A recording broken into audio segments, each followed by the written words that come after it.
Kibore Cheruiyot was only 10 years old when British colonisers violently expelled his family from ancestral lands in Kenya's lush tea-growing western highlands.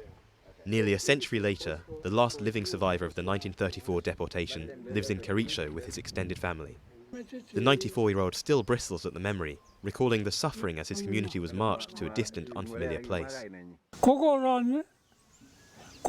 The area was infested by venomous snakes and some other insects. When they would bite you, your body would swell due to the venom or poison. The British land grab started in the early 1900s and continued until Kenya's independence in 1963.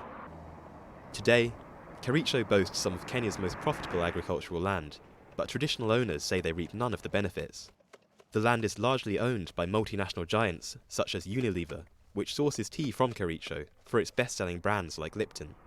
The people who are chased away from tea soil is the Kipsigis community.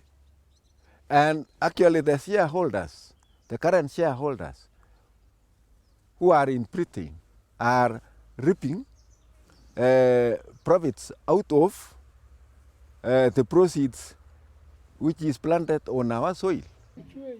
Throughout colonisation, the people thrown off their land were herded into native reserves, marginal land with harsh living conditions.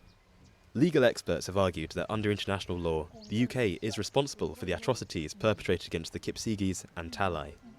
The victims want a formal apology and reparations for the seizure of their homeland, land which over decades was taken by force and reallocated to white settlers, who turned the fertile soil into tea plantations.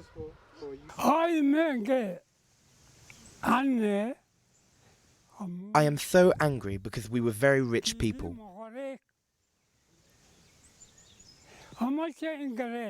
I want the British to apologise so that we can be friends and embrace one another.